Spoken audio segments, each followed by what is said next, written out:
countdown is officially on, and you can feel it in the air. The NBA regular season is right around the corner, and for Celtics fans, it means only one thing. Time to start overreacting to every single play of preseason ball. Yup, we're that close. In just a few days, we'll be watching the Boston Celtics starters log 9 minutes a night while we try to decode what it means for the season ahead. Opening night, mark your calendars for October 22nd, with the Celtics squaring off against the Philadelphia 76ers. Will Joel Embiid play? That's anyone's guess. Honestly, probably not. We already know they'll be missing McCain, and with Paul George unlikely to be ready either, this could be a golden opportunity for the Celtics to start the year with a strong win. Now, let's get into the good stuff. Today, we're diving deep into some Celtics predictions that have been floating around. We're talking stats, expectations, bold claims, and a whole lot of hot takes. Some of these came from CelticsBlog.com, and whether you agree or not, they're worth breaking down. And before you start spamming the chat, yes, we'll touch on Anthony Simons, who's suddenly become the defensive darling of the offseason conversation. We'll also bounce around the league a bit before getting into your comments from the last video. But for now, let's zero in on what's going down in Boston. Let's start with Peyton Pritchard. According to the prediction, the guy is going to average over 5 assists per game this season.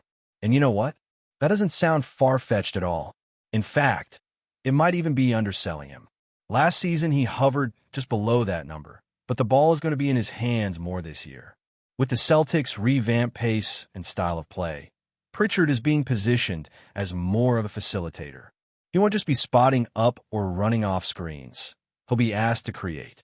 In a system that encourages ball movement and high-tempo offense, it's not crazy to think he could average 6 or even 7 assists. The opportunities will be there, especially with more touches and playmaking responsibilities falling on his shoulders while the team awaits Tatum's return. Speaking of stepping up, how about Jaylen Brown? There's a spicy takeout. They're predicting that JB will finish top 5 in league scoring. Now, before you roll your eyes, think about this. Last season, Jaylen Brown averaged over 26 points per game, and that was with Tatum on the court.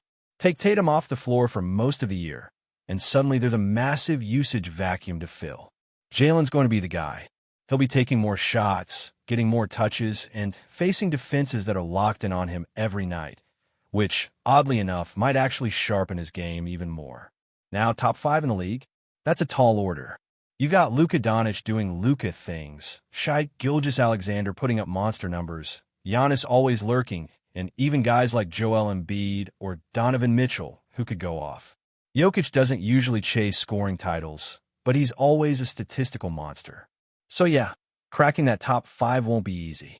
But Brown could land somewhere in that 5th to 7th range, especially if he pushes his average closer to 30. He probably won't win MVP, and that's fine. But don't be shocked if he ends up getting some MVP votes, especially if the Celtics exceed expectations and finish near the top half of the Eastern Conference.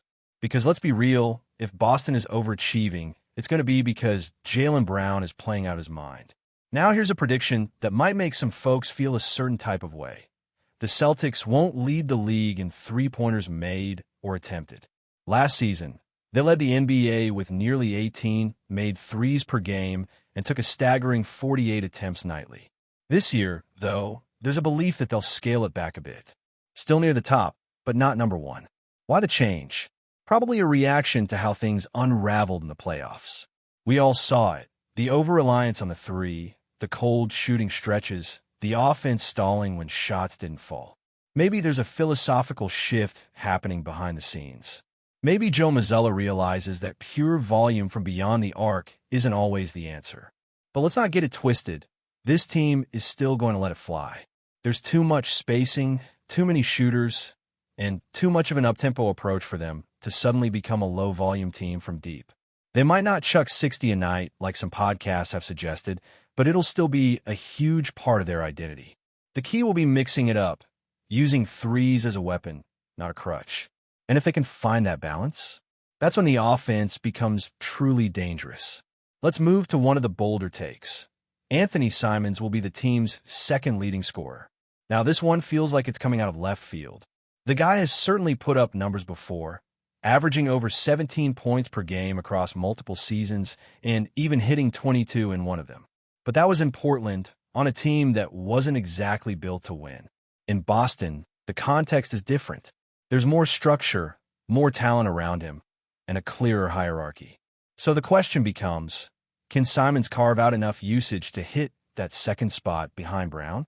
Personally, I'm not fully buying it. Simons will have games where he explodes, no doubt. But Derek White is going to be out there launching threes, taking on major minutes and making plays. Pritchard will have nights where he gets cooking. It feels more likely that those three, Simons, White, and Pritchard, all end up in the 16 to 19 points per game range, which isn't a bad thing. It just means the offense is more spread out. But to say Simons will clearly separate himself as the second guy, that might be jumping the gun. Still, with the pace they want to play at and the freedom Mazzulla seems to be giving the guards, the opportunity is there if Simons wants to seize it. But speaking of Derek White, let's talk about one of the most underrated players on this team. There's a prediction that White will finish in the top 30 in both steals and blocks. That might sound ambitious for a guard, but if you've watched him closely, it's not far-fetched at all. Last season, he averaged just over 1 block per game, an absurd number for someone in his position, and hovered just below 1 steal per night. And that's not by accident. White has an incredible defensive IQ. He's always in the right spot, always anticipating, always making life miserable for opposing guards and wings. If the Celtics are playing a chaotic, fast-paced style of basketball, that's only going to boost his defensive numbers. More possessions mean more opportunities to create havoc. He was already on the fringe of making an all-defensive team, and this could be the year he gets there. Let's shift to the front court for a second, specifically to Neemias Queta. There's a prediction that he'll average 20 minutes a night this season, which is a significant jump from the 14 he saw last year. But when you look at the roster, it makes total sense. The Celtics' front court depth is razor-thin right now. No Horford, no Porzingis, and with Tatum out, they're going to need someone to step up and eat minutes. Queta doesn't need to be spectacular. He just needs to be solid. Protect the rim, grab some boards, set some screens. If he can stay healthy and out of foul trouble, 20 minutes is not only possible, it might be necessary. And that leads us into one of the bigger concerns, rebounding. There's a take that the Celtics will finish in the bottom 10 in rebounds per game, and honestly, it's hard to argue with that. You lose Tatum, your best rebounder. You lose Horford, a solid glass cleaner. Porzingis is a big body, but he's not exactly a rebounding machine. Who's getting the boards on this team? Jaylen Brown might end up being the second leading rebounder. That's not ideal. There's talk about starting Sam Hauser at the 4 to space the floor, and while that could help offensively, it leaves serious questions on the glass. Who's boxing out? Who's battling in the paint? Unless someone steps up in a big way, this could be a glaring weakness all year long. And just when you think things can't get more unpredictable, there's a prediction that this team will have both a 5-game winning streak and a 5-game losing streak at some point this season. That checks out. The Eastern Conference is a mess. Outside of a couple top-tier teams, there's a lot of mediocrity. That means the Celtics can absolutely go on a heater, especially if their offense clicks and their shooters get hot. But it also means they're going to be vulnerable when the shots stop falling or when injuries pile up. This is a team that could be riding high one week and looking completely disjointed the next. That volatility might be frustrating, but it's probably going to be the reality this season. Now, here's where things really start to get interesting. The idea that Jason Tatum might actually suit up for at least one game this season. A few weeks ago, that seemed like wishful thinking. The consensus was that Tatum wouldn't be risked unless he was fully, undeniably, 100% ready to go. Not 95%, not even 99%. It had to be 100 or bust. But now, there's this subtle shift in the tone around the team. You listen to the interviews, the way the coaching staff talks, and suddenly the possibility of seeing Tatum in uniform doesn't sound that far-fetched. It's not about rushing him. The Celtics won't do that. But if he gets medical clearance and shows no lingering effect from his injury, don't be shocked if he gets a game in late in the season. Maybe even before the playoffs, if Boston is still in the hunt. And that's huge, because even just one game from Tatum could reset expectations for this team. It's a psychological boost. It sends a message, we're not done yet, which leads right into the final prediction that's got Celtics fans split, a 44-38 record, good enough for the 6th seed in the Eastern Conference. That's a significant drop-off from where Boston has been in recent years. But considering the injuries, the roster turnover, and the unknown surrounding their young core, it actually feels pretty realistic. There's a wide range of outcomes for this team. On one end, they overachieve, play with heart, and finish in the top 4. On the other, the inexperience, lack of size, and defensive inconsistencies catch up to them, and they slide closer to the play-in. So much of this season will hinge on how well they can establish an identity early on. Are they going to be a gritty, fast-paced, offensively minded squad that runs teams out of the gym? Or are they going to be inconsistent, relying on hot shooting streaks and hoping someone steps up on defense? Now let's circle back to Anthony Simons, because the buzz around him just keeps building. Every week, it seems like there's a new wave of articles, quotes, or interviews painting him as a breakout candidate, not just offensively, but defensively as well. Suddenly, the narrative is that Simons is about to become a two-way player, a plus defender, a lockdown guy. And look, it's easy to say the right things in the offseason. Everyone's in the best shape of their lives in training camp. Everyone's focused. Everyone's committed to the grind. But let's pump the brakes for a second. Has Simons made strides on defense? Maybe. Has he become a good defender overnight? Highly doubtful. What he can become, however, is serviceable. That's the goal. You're not asking him to go out and take on the opposing team's best scorer. You're not expecting all defensive team honors. You just don't want him to be a liability. Think Peyton Pritchard. No one's confusing him with Gary Payton, but he competes, stays in position, and doesn't get torched every other possession. That's the blueprint for Simons. The Celtics don't need him to lock guys down. They just need him to hold his own.